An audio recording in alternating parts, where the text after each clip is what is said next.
चलो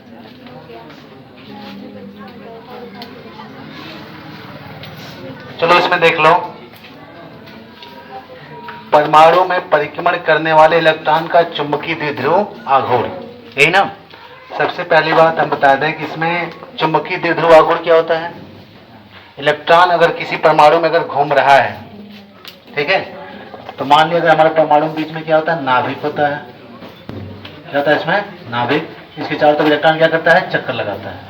हम यहाँ बात करेंगे मात्र एक इलेक्ट्रॉन की। किसकी बात करेंगे, एक इलेक्ट्रॉन की बात करेंगे, ठीक है। तो चुंबकीय द्विध्रुव आघूर्ण क्या होता है, अगर हमने बताया कहीं पे आई धारा बह रही है, क्या धारा बह रही है, आई धारा बह रही है, और वह धारा जो लूप बन रहा है, लूप का मतलब बंद पथ जो बन रहा है, अगर वो ए क्षेत्रफल का है तो यम बराबर होता है आई ए, ठीक है। हमने बताया कि जो चुंबकीय द्विध्रुव आघूर्ण होता है वह होता है असल में एन आई ए। क्या होता है, एन आई ए होता है। एन क्या है, फेरों की संख्या है, आई क्या है, प्रवाहित धारा है फेरों में, और ये क्या है, जो बंद लूप बनेगा उसका क्षेत्रफल, ठीक है। यहाँ जो हमारा परमाणु होगा इसमें अगर इलेक्ट्रॉन अगर घूम रहा है तो हम एक फेरे के लिए निकालेंगे। किसके लिए, एक फेरे के लिए निकालेंगे। तो अगर एक फेरे के लिए निकालेंगे, हमने मान लिया इसकी त्रिज्या हो गई स्मॉल आर, त्रिज्या क्या होगी इसकी स्मॉल आर, तो यहाँ पे ए बराबर क्या हो जाएगा, पाई आर स्क्वायर होगा कि नहीं होगा, क्योंकि परमाणु हमारा कैसा होता है, लगभग गोली होता है, वृत्ताकार होता है। परमाणु में जो इलेक्ट्रॉन घूम रहा है, इलेक्ट्रॉन की कक्षा कैसी होती है, वृत्ताकार मानी जाती है। तो ये वृत्ताकार अगर है तो हमारा क्षेत्रफल बराबर क्या हो जाएगा, पाई आर स्क्वायर। अब बचा कौन, धारा आई बची। क्या बची निकालने के लिए, धारा आई। हमने बताया चुंबकीय द्विध्रुव आघूर्ण बराबर होता है एन आई ए, एन फेरों की संख्या। यहाँ निकालना किसका, परमाणु में इलेक्ट्रॉन का। इलेक्ट्रॉन के लिए हमने मान लिया फेरे कितना, एक ही फेरे की गणना करें। कितने की, एक फेरा मतलब एक चक्कर इलेक्ट्रॉन घूमेगा, उसी की हम गणना करने वाले हैं। तो एक चक्कर के लिए हम बराबर क्या हो जाएगा, आई ए बराबर क्या इस्तेमाल करेंगे, इसका जो बंद पथ है लूप, अगर इसकी त्रिज्या स्मॉल आर मान लेते हैं तो ये क्या बनाएगा हमारा, ये बनाएगा पाई आर स्क्वायर बनाएगा, ठीक है। ए का मान निकल गया। अब हमें क्या निकालना, आई। धारा आई बराबर क्या होता है, हम पढ़े हैं, होता है क्यू बाई टी। क्या होता है, क्यू बाई टी होता है। धारा बराबर होता है क्यू बाई टी, यानी आवेश बटे समय। तो यहाँ पे अगर हम मान लें, यहाँ पे हम गणना कर रहे हैं एक इलेक्ट्रॉन, कितने के इलेक्ट्रॉन की, एक इलेक्ट्रॉन की गणना कर रहे हैं। एक इलेक्ट्रॉन की गणना करेंगे तो आवेश एक इलेक्ट्रॉन पे कितना होता है, ई होता है। कितना होता है, ई। और जो धारा बनेगी वह एक चक्कर पूरा घूमने से बनेगी। तो एक चक्कर घूमने में जो समय होता है तो उसको कहते हैं आवर्तकाल। क्या कहते हैं उसको, कभी भी कोई कण एक जितने समय में एक चक्कर पूरा करता है वो उसका क्या है, आवर्तकाल है। जैसे पृथ्वी का सूर्य के चारों तरफ आवर्तकाल क्या हो गया, 365 दिन हो गया। जब भी एक चक्कर पूरा कोई कण करता है, जैसे हमने घड़ी उठाया, घड़ी में हमारा सेकंड वाली सुई होती है, उसका आवर्तकाल हो गया 60 सेकंड, क्योंकि 60 सेकंड में एक चक्कर पूरा कर लेगा। मिनट वाला ऐसे 60 मिनट हो जाएगा, ठीक है। घंटे का कितना हो जाएगा, 12 घंटे। 12 घंटे में एक चक्कर पूरा कर लेता है। तो ये हो गया कैपिटल टी। बस नहीं, जब इलेक्ट्रॉन हमारा यानी आवेश कितना हो गया, ई, जब वो एक चक्कर पूरा करेगा तो ये हमारी परिपथ पूरा कंप्लीट हो गया। तो ये आवेश प्रवाह की वजह से, आवेश है ना इलेक्ट्रॉन, इसके प्रवाह को ही क्या कहते हैं, धारा कहते हैं, प्रवाह की दर। ये हो गया किसका मान, आई का मान। अब यहाँ हमें टी निकालना हो, क्या निकालना होगा हमें, टी। तो हम बता दें यहाँ जो समय होता है, समय बराबर वासनारी, यहाँ हमने एक चक्कर का समय क्यों लिया है, क्योंकि यहाँ गणना करने में आसानी होगी। समय बराबर हम जानते हैं होता क्या है, समय बराबर होता है दूरी बटे चाल होता है। क्या होता है, दूरी बटे चाल होता है। अब हमने क्यों इसको आवर्तकाल लिया है, यहाँ पर देखो, आवर्तकाल लेने से फायदा क्या होगा, यहाँ पर जब आवर्तकाल लेंगे यहाँ पर समय की जगह पे यानी कैपिटल टी लेंगे, तो जब कैपिटल टी समय लोगे तो वहां जो चली गई दूरी होगी, एक चक्कर में कितना चलेगा, परिधि के बराबर दूरी तय करेगा इलेक्ट्रॉन। कितना दूरी घूमेगा, परिधि के बराबर। तो ये परिधि हमारी कितनी हो जाएगी, 2 पाई आर, क्योंकि पहले हमने इसकी कक्षा की त्रिज्या क्या मान रखी है, स्मॉल आर मान रखा है। ये क्या हो गया हमारा, 2 पाई आर हो गया। और बटे इसकी चाल हमने मान लिया इलेक्ट्रॉन की क्या है, इसकी चाल मान लो v है, इसकी चाल क्या है, v हो गई। तो अब बताओ ये क्या करेगा, जब इसकी चाल यहाँ पर v हो गई, ठीक है, और ये क्या हो गया हमारा 2 पाई आर हो गया। इस मान को उठा के हम यहाँ रख देंगे, ठीक है। तो बताओ अब क्या होगा हमारा, चुंबकीय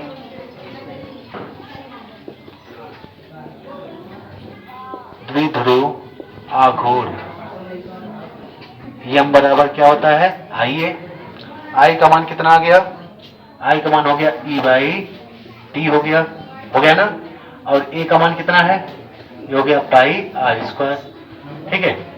ई का मान कितना है, ई का मान तो यही है, ई गुणे हो गया पाई आर स्क्वायर। जो बटे में टी है, इस टी का मान हमने कितना निकाला, इसका मान हमने निकाला है 2 पाई आर, इसका मान हो गया 2 पाई आर, और बटे में क्या हो गया v, ठीक है। यहां देख लो पाई से पाई क्या होगा, कट जाएगा।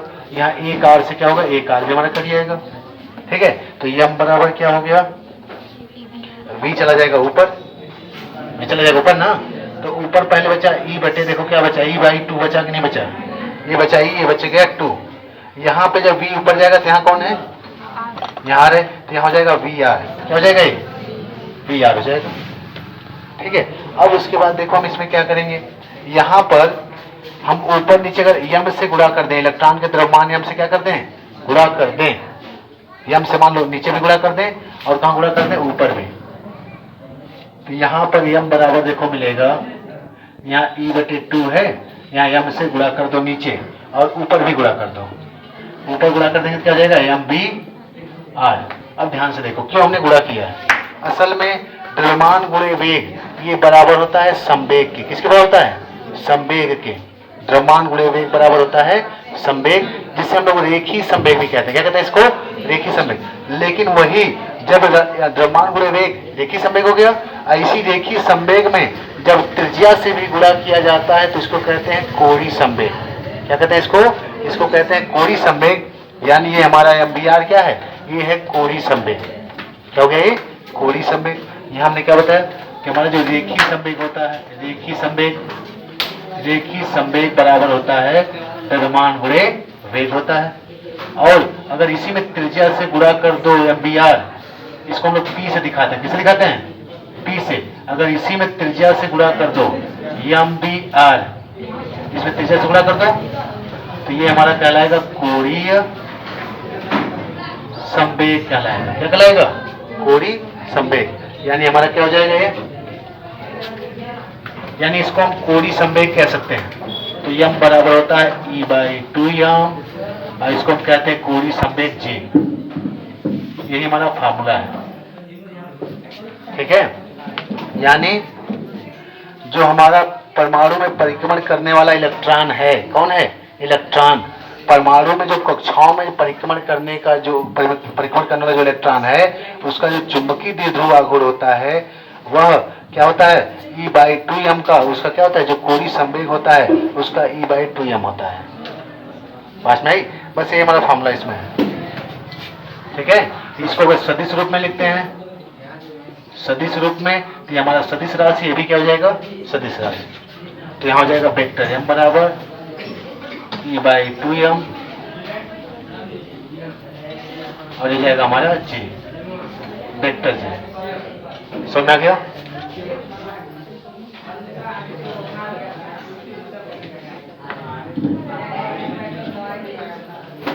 एक बार फिर से स्पीड से देख लो।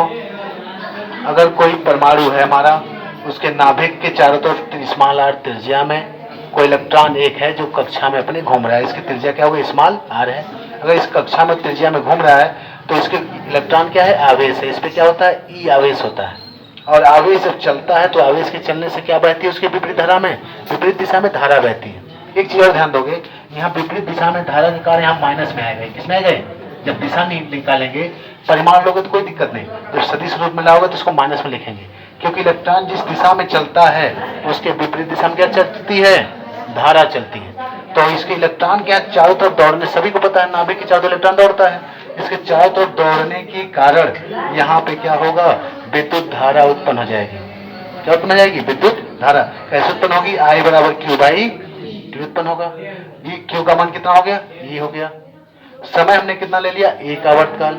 समय हम क्यों एक आवर्तकाल ले रहे हैं, क्योंकि समय अगर हम एक आवर्तकाल लेंगे तो हमें पता है समय बराबर क्या होता है, दूरी बटे चाल होता है। अगर समय एक आवर्तकाल लेंगे यानी एक चक्कर का समय लेंगे तो उसमें दूरी एक चक्कर में कितना हो जाएगी, दूरी हमारी एक चक्कर में हो जाएगी परिधि के बराबर, ये घूम जाएगा। बस नहीं, इसलिए हम समय की जगह क्या लेंगे, आवर्तकाल लेंगे, ठीक है। अब उसके बाद बताओ, इसमें ये जो आवर्तकाल हमारा टी है, ठीक है, तो यहाँ पे हम क्या लेंगे, समय बराबर दूरी बटे चाल होता है। तो चाल अगर मान लिया v है तो दूरी हमारे लिए निर्धारण करना तभी संभव है सही से जब हम समय क्या लेंगे, आवर्तकाल। समय आवर्तकाल लेते हैं, आवर्तकाल मतलब एक चक्कर का समय लेंगे तो एक चक्कर में कितनी दूरी चलेगा, ये एक चक्कर का मतलब परिधि घूम जाएगा। यहाँ दूरी ले लेंगे 2πr, इसीलिए हमने यहाँ आवर्तकाल समय का प्रयोग किया है। समझ गया? तो ये हो जाएगा हमारा, क्या हो जाएगा, आवर्तकाल बराबर 2πr बटे t। समझ गया? ये हो गई दूरी और ये हो गया इसका चाल। यही t का मान यहाँ रखेंगे। अब आ जाओ, हमें पता है चुंबकीय जो द्विध्रुव आघूर्ण होता है m बराबर क्या होता है, m बराबर होता है n i, हमने पहले बता दिया। m बराबर क्या होता है, n i, ये होता है। यहाँ इलेक्ट्रॉन के हम कितने चक्कर के लिए गणना करेंगे, एक चक्र के लिए, क्योंकि हर चक्र में बार बार सेम दोहराएगा मान, एक ही क्रिया को वो बार बार दोहराएगा, इसलिए हम कितने गणना करेंगे, एक चक्र की। एक चक्र के लिए यहाँ क्या करेंगे, n बराबर 1, तो m बराबर क्या हो गया, i a। हुआ कि नहीं हुआ? i का मान कितना है, i का मान है e बाई टी, और a का मान कितना, a हमारा क्षेत्रफल है। जो बंद लूप बनेगा उसका क्या होगा, क्षेत्रफल होता है। बंद लूप क्या है, यही है हमारा बंद लूप। इलेक्ट्रॉन जब अपनी कक्षा में घूमेगा तो बंद लूप यही ना बनेगा। इसका क्षेत्रफल कितना होगा, त्रिज्या स्मॉल r है तो पाई आर स्क्वायर होगा। यहाँ रख देंगे पाई आर स्क्वायर, और t का मान यहाँ देखो e into pi R square एक साथ हो जाएगा, t बटे में इसकी वैल्यू यहाँ रख देंगे। t की वैल्यू कितना है, 2πr by b, 2πr by b हो जाएगा, पाई से पाई कट गया, r से r एक कट जाएगा, v बटा ऊपर चला जाएगा तो हो जाएगा e गुणे वी आर हो जाएगा। क्या हो जाएगा, वी आर, और बटे में क्या है, 2 है यहाँ पे। क्लियर है? अब उसके बाद हमने क्या कहा, हम इसको द्रव्यमान के साथ गुणा करते हैं ताकि यहाँ इसको हम बदल सके संवेग के रूप में। किस रूप में, संवेग रूप। तो यहाँ हम देखो हमने क्या किया, नीचे भी m से गुणा किया, ऊपर भी गुणा किया, इससे मान में कोई अंतर हुआ नहीं हुआ। अब यहाँ नीचे भी गुणा कर दिया, ऊपर भी। ऊपर गुणा करने से क्या हो गया, द्रव्यमान गुणे वेग जो होता है ये रेखीय संवेग के बराबर होता है। किसके बराबर हुआ, सामान्य रूप से जैसे हम पढ़ते हैं तो हम कहते हैं संवेग, क्या कहते हैं, संवेग, जिसको हम सामान्यतः केवल संवेग कहते हैं, असल में वो रेखीय संवेग है। कौन संवेग है, रेखीय संवेग है। और रेखीय संवेग बराबर क्या होता है, द्रव्यमान गुणे वेग। लेकिन अगर रेखीय संवेग में यानी द्रव्यमान गुणे वेग में त्रिज्या से भी जुड़ा हुआ है तो उसे हम लोग कहते हैं कोणीय संवेग। तो ये हमारा किसके बराबर हो गया, ये हो गया कोणीय संवेग। की कोणीय भी संवेग को किससे दिखाते हैं, जे से दिखाते हैं। तो यहाँ हो गया हमारा जे, ये हमारा फार्मूला है। ठीक है, इसको सदिश रूप में लिखेंगे तो ये इलेक्ट्रॉन पे आवेश, आवेश सदिश राशि है, ये सदिश राशि है। ये संवेग कौन सी राशि है, कोणीय संवेग सदिश राशि है, और ये भी क्या सदिश राशि, ये इसका सदिश रूप हो गया। यही हमारा निकला चुंबकीय द्विध्रुव आघूर्ण इलेक्ट्रॉन का। किसका है, ये इलेक्ट्रॉन का। एक इलेक्ट्रॉन का हमने निकाला है, 2 इलेक्ट्रॉन होंगे तो इसका 2 गुना हो जाएगा। ठीक है, ठीक है, इसमें समझते चलो पूरा एकदम। हमने क्या मान लिया, कोई एक इलेक्ट्रॉन है हमारा, एक इलेक्ट्रॉन हो गया जिसका ना एक परमाणु है जिसका नाभिक क्या है, n हो गया। इससे स्मॉल r त्रिज्या पे एक इलेक्ट्रॉन है जिसका वेग क्या है हमारा, v है। समझ में आ रही, नाभिक n वाला एक कोई परमाणु है जिसके स्मॉल r त्रिज्या पे क्या है, कोई एक इलेक्ट्रॉन है जो कितने वेग से गतिमान है, v वेग से गतिमान है।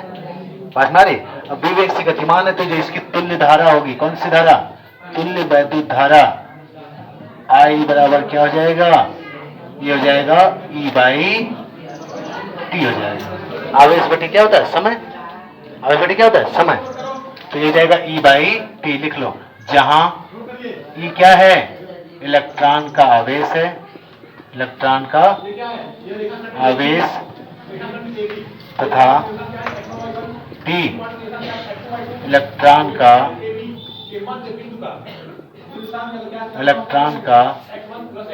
परिक्रमण काल है, परिक्रमण काल है,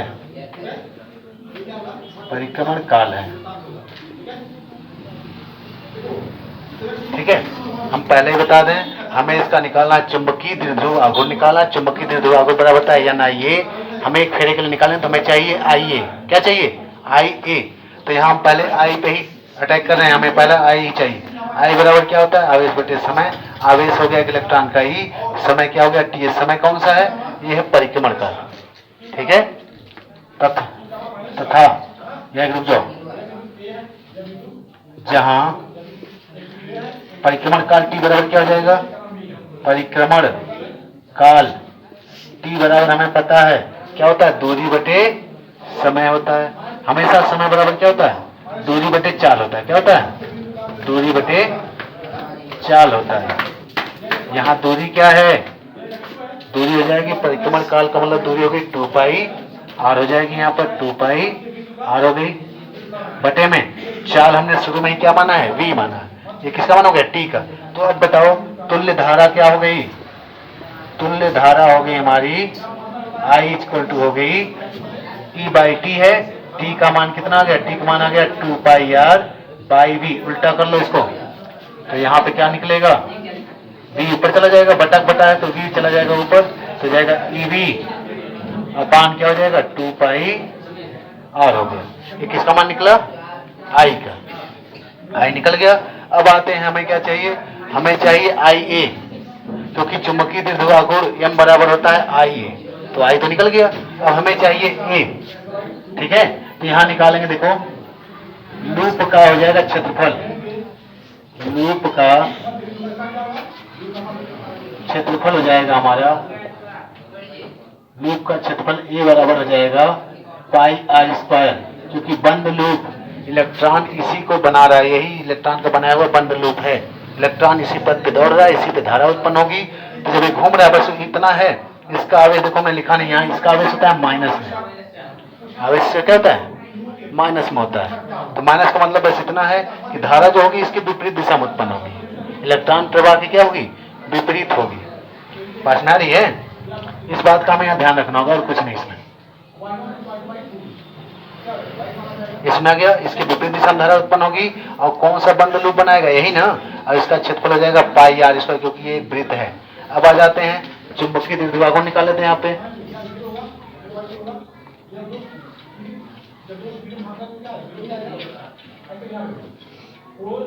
हो जाएगा हमारा कक्षीय इलेक्ट्रॉन के कार्य, वही कक्षीय गति करते हुए इलेक्ट्रॉन के कारण, इलेक्ट्रॉन के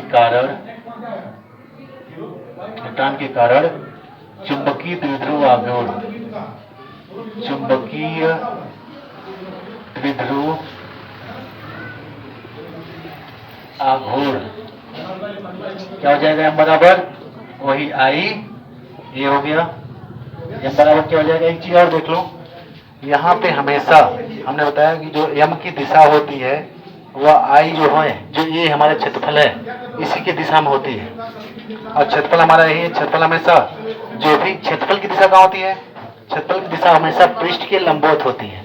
तो यहाँ जैसे मान लो हमारे धारा की दिशा बन रही है, अगर धारा दिशा बन रही है इसमें अगर क्षेत्रफल की दिशा नीचे है तो m भी कहाँ आएगा, नीचे ही आएगा, ठीक है। इसमें अलावा यहाँ I का मान रखो, इसमें I का मान अगर इसमें रखते हैं तो I का मान हमने क्या निकाला, I का मान निकला EV बाई 2 पाई आर, हो जाएगा EV बाई 2 पाई आर गुणे A का मान हो जाएगा पाई आर स्क्वायर, ठीक है। पाई स्क्वायर कट गया, आर से एक आर कट गया, m बराबर आ गया हमारा, m बराबर हो जाएगा यहाँ पर EVR, निकाल बचा है, नीचे बच गया क्या हमारा 2 बच गया यहाँ पे केवल, ठीक है। यहाँ पे VR को हम अलग करेंगे और यहाँ पर m से हम यहाँ नीचे भी गुणा करेंगे 2 के साथ, ऊपर इनके साथ भी गुणा कर देंगे MVR। तो यहाँ हम देख सकते हैं कि यह किसको व्यक्त करता है, यह कोणीय संवेग को व्यक्त करता है। या फिर चाहे तो हम एक छोड़ के दूसरा फिर से अलग से निकाल लें, मान लो समीकरण हमने एक बना लिया इसको। यहाँ पर जानते हैं कोणीय संवेग बराबर क्या होता है, कोणीय संवेग इलेक्ट्रॉन का कोणीय संवेग, इलेक्ट्रॉन का कोणीय संवेग। अगर हम केवल संवेग निकालें जिसको रेखीय संवेग कहते हैं, ठीक है। रेखीय संवेग का संवेग बराबर क्या होता है द्रव्यमान गुणे वेग होता है। द्रव्यमान गुणे क्या होता है, वेग। लेकिन कोणीय निकालना हो तो इसमें त्रिज्या से भी गुणा किया जाता है, यानी हो जाएगा MVR। हम किसका निकाला है, इलेक्ट्रॉन का। तो त्रिज्या किसकी हुई, इलेक्ट्रॉन की कक्षीय गति की हो गई, और v क्या हो गया हमारा, वेग। वेग किसका हो गया, इलेक्ट्रॉन का, और द्रव्यमान भी किसका होगा, इलेक्ट्रॉन का होगा। जहां m किसका द्रव्यमान है, इलेक्ट्रॉन का क्या है, द्रव्यमान है। इलेक्ट्रॉन का क्या है, द्रव्यमान है, ठीक है। अब यहाँ से चाहेंगे तो m भी, यहाँ से VR का मान हम रख सकते हैं, VR क्या लिख सकते हैं J बाई M, पहले इसको नोट कर लो। ये हमारा क्या हो गया, J इक्वल टू क्या हो गया, MBR। ठीक है, एकदम स्पष्ट देखते जाना। M बराबर क्या था, MBR बटे 2। यहाँ पे हम BR की जगह क्या लिख सकते हैं, यहाँ पे हम BR की जगह लिख सकते हैं, BR इक्वल टू क्या लिखा जा सकता है, J by M। J by क्या हो गया, M। ठीक है, तो यहाँ आ जाओ समीकरण 1 से, समीकरण 1 से, समीकरण 1 से देख लो। समीकरण 1 से हमारा क्या हो जाएगा, समीकरण 1 हमारा है चुंबकीय द्विध्रुव, चुंबकीय द्विध्रुव आघूर्ण। M बराबर क्या होता है, यह है E/2 इंटू VR है कि नहीं है, और VR की हम क्या लिख सकते हैं, J बाई M, यानी M इक्वल टू हो गया हमारा E/2M इंटू हो गया J। ये हो गया कोई संवेग के रूप में। और असल में देखा जाए, आगे हम पढ़ने वाले हैं, सेकंड फिजिक्स में भी पढ़ेंगे, जो हमारा इलेक्ट्रॉन जब घूमता है कक्षाओं में, हो सकता है केमिस्ट्री में पढ़े होगे 11th में, हमेशा इसका जो चुंबकीय आघूर्ण होता है, ज्यादातर हम उसमें कोई संवेग का ही सूत्र पढ़ते हैं। रदरफोर्ड ने और जो बोर ने नियम दिया है, बोर ने इलेक्ट्रॉन जो घूम रहा है उसमें देखना बार बार J दिया है, उन्होंने J का ही मान बताया, J बराबर MBR उन्होंने दिखाया है, और उसको बताया है कि ये किसके बराबर होता है, यह होता है J बराबर, जिसको हम MBR कर रहे हैं, उन्होंने बताया था कि ये NH/2π के होता है। किसके बराबर होता है, NH/2π की। जानते हो, 11th में पढ़े तो ठीक है, नहीं तो फिर 12 फिजिक्स में बताया जाएगा।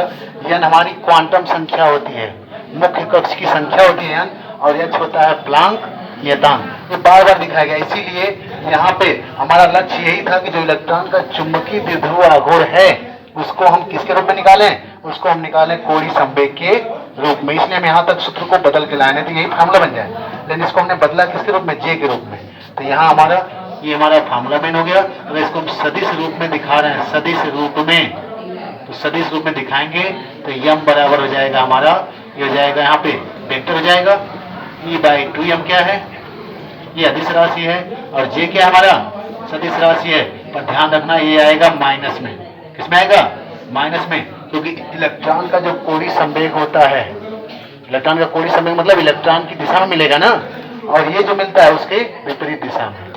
तो जो हमारा J है, इलेक्ट्रॉन का क्या है, कोणीय संवेग है। इलेक्ट्रॉन कोणीय संवेग वाला इलेक्ट्रॉन के वेग की दिशा में मिलेगा। इलेक्ट्रॉन जिस वेग में घूम रहा है उसी वेग की दिशा में हमें मिलेगा, और इलेक्ट्रॉन जिस वेग से जिस दिशा में चल रहा है, असल में M किससे मिल रहा है, धारा I से मिल रहा है। किससे मिल रहा है, धारा I से, और धारा I की दिशा क्या होती है, E के विपरीत। सिंपल कहें तो ये धारा के कारण है, और ये किसी कारण है, इलेक्ट्रॉन का कोणीय संवेग है। तो इलेक्ट्रॉन की दिशा और धारा की दिशा क्या होती है, दूसरे के विपरीत। समझा रही, तो यहाँ थोड़ा सा ऋणात्मक चिन्ह में आएगा। अब आ जाओ इसमें, समझ गई, ये हमारा है। एक बार फिर से थोड़ा सा स्पीड से देख लो, 2 मिनट के अंदर जिनको समझ में आ गया लोग चुटा नोट कर लो इसको, बाकी लोग देख लो। इसमें हमारे पास क्या है, कोई इलेक्ट्रॉन किसी कक्षा में घूम रहा है, परिक्रमण कर रहा है, उसके द्वारा हमें निकालना है चुंबकीय द्विध्रुव आघूर्ण निकालना है। तो इलेक्ट्रॉन जब कक्षा में घूमेगा, इसके घूमने के कारण यहाँ पे मान लिया इलेक्ट्रॉन का आवेश हमारा, मानना क्या है, ये तो E होता ही है। इलेक्ट्रॉन का वेग मान लिया क्या है, V है, और किस कक्षा में घूम रहा है, स्मॉल त्रिज्या कक्षा में घूम रहा है। इसका नाभिक क्या हो गया, न्यूक्लियस N हो गया। ठीक है, अब यहाँ पे चुंबकीय जो आघूर्ण होगा हमें पता है M बराबर क्या होता है, M बराबर होता है NIA। तो यहाँ NIA बताया गया था, N का मतलब फेरों की संख्या। इलेक्ट्रॉन की हम एक फेरों की गणना करेंगे, इसलिए यहाँ N लेना ही नहीं, तो हमें क्या चाहिए, I और A चाहिए। तो सबसे पहले हमने यही निकाला, I को निकाला। इसको निकाला हमने सबसे पहले हमने I को ही निकाला, क्योंकि I बराबर हो जाएगा Q/T। तो आवेश यहाँ इलेक्ट्रॉन का क्या होता है, E, और समय हमने क्या लिया है, T। समय बराबर क्या होता है, यहाँ पे T क्या, इलेक्ट्रॉन का परिक्रमण काल है। क्यों हमने परिक्रमण काल समय लिया है, क्योंकि समय बराबर हमें पता होता है दूरी बटे 4। समय बराबर क्या होता है, दूरी बटे 4। अगर समय में हम परिक्रमण काल लेंगे तो यहाँ पे दूरी हमारी क्या हो जाएगी, 2πr हो जाएगी। परिक्रमण काल में एक चक्कर का समय ले रहे हैं, तो एक चक्कर के समय में कितनी दूर जाएगा, वो जाएगा 2πr, कितना जाएगा, 2πr जाएगा। और चाल हमने V मानी है, तो हमारा T का मान निकल गया 2πr बटे T। यहाँ T का मान रख देंगे 2πr बटे क्या रख देंगे, V रख देंगे, V ऊपर चला जाएगा, और ये हो गया हमारा I बराबर आ गया EV बटे 2πr। ये निकल गया धारा I का मान। इलेक्ट्रॉन के दौड़ने के कारण, चक्कर करने के कारण, परिक्रमण करने के कारण धारा I का मान निकल गया IV/2πr। अब हमें चाहिए क्षेत्रफल, तो लूप का क्षेत्रफल निकालो। इलेक्ट्रॉन आखिर इसी मार्ग में चल रहा है, इलेक्ट्रॉन इसी मार्ग में चल रहा है, तो धारा भी इसी मार्ग में उत्पन्न होगी, बस विपरीत होगी। इलेक्ट्रॉन चलेगा V के दिशा में और धारा उत्पन्न होगी V के विपरीत दिशा में। तो जो धारा उत्पन्न होगी, इस धारा के कारण, एक चक्कर के कारण लूप बंद हो गया कि नहीं हो गया? लूप बंद हो गया। और जब बंद हो जाएगा तो यहाँ पे यही बनेगा A बराबर पाई आर स्क्वायर, लूप का क्षेत्रफल हो गया। तो अब देख लो, जो इलेक्ट्रॉन कक्षीय गति कर रहा है उसके कारण चुंबकीय द्विध्रुव आघूर्ण क्या हो गया? I का मान EV/2πr आ गया और A का मान हो गया पाई आर स्क्वायर। यहाँ पाई से पाई कट गया, आर से एक आर कट गया, ये हो गया EVR। क्या हो गया? EV, एक आर बचेगा अपॉन 2, ये निकल गया। लेकिन हमने बताया कि चुंबकीय द्विध्रुव आघूर्ण आगे जब हम पढ़ेंगे, इलेक्ट्रॉन की गतिविधियां जब पढ़ेंगे, कक्षाओं के बारे में पढ़ेंगे, तो सबसे पहले हमारा जो नियम है बोर का, वह आता है किसके रूप में? कोणीय संवेग के रूप में आता है। किसके रूप में आता है? कोणीय संवेग के रूप में। तो क्यों ना इसको हम कोणीय संवेग में बदल दें। तो पहले हम ये देखें कोणीय संवेग होता क्या है। अगर इलेक्ट्रॉन का कोणीय संवेग निकालते हैं, हमने कहा रेखीय संवेग निकाल रहे हो, संवेग या उसको क्या कहते हैं? रेखीय संवेग निकाल रहे हो, तो मात्र होता है द्रव्यमान गुणे वेग। लेकिन कोणीय संवेग निकाल रहे हैं तो द्रव्यमान गुणे वेग के साथ साथ उसमें किससे गुणा होगी? त्रिज्या से। तो इलेक्ट्रॉन का कोणीय संवेग बराबर हो जाएगा mv/r, जहां r पहले ही चर्चा हो चुकी है, इसकी कक्षक त्रिज्या हो गई, v इसका वेग हो गया। यहाँ m बचा है, जहां m क्या होगा? इलेक्ट्रॉन का द्रव्यमान है। तो यहाँ से v/r बराबर हम निकाल सकते हैं, ये हम इधर भेज देंगे, j बाई क्या हो जाएगा? m हो गया। अब ये किसका मान निकल गया? v/r का। तो यहाँ v/r का मान रखेंगे j बाई m, तो E/2 पहले से है, यहाँ रख देंगे j बाई m। अब m को इधर कर लो, ये हो गया E/2m इंटू j। अब हमारा फार्मूला j के रूप में आ गया कि नहीं आ गया? ठीक है, ये हमारा फार्मूला हो गया। सदिश रूप में अगर व्यक्त करना है तो यहाँ वेक्टर m ये हमारा होता है ये सदिश में, और यहाँ पे E/2m एक कांस्टेंट, ये हमारा अदिश राशि है, इसका दिशा से कोई मतलब नहीं है। j हमारा क्या है? सदिश राशि, इस पे वेक्टर लग जाएगा। लेकिन हमने बताया कोणीय संवेग किसका है? इलेक्ट्रॉन का है, और इलेक्ट्रॉन जिस वेग में भी चलेगा, ठीक है, जिस वेग में चलेगा, मान लो इलेक्ट्रॉन इस दिशा में चल रहा है, तो धारा कहाँ चलेगी? इसके विपरीत। जब धारा इसके विपरीत चलेगी, धारा इसके विपरीत चलेगी, तो हमारा चुंबकीय आघूर्ण भी क्या होगा? विपरीत दिशा में होगा। तो यहाँ पर अगर चुंबकीय आघूर्ण नीचे है, तो यहाँ पे हमारा जो J होगा वो ऊपर होगा, दोनों दूसरे के विपरीत होंगे। देखो ऋण चिन्ह का यह मतलब है, जहाँ J की दिशा होगी उसका विपरीत कौन होगा? m होगा। ये दोनों की विपरीत दिशा है। तो फिगर ऐसे बना लो, इसको लिख लो पूरा।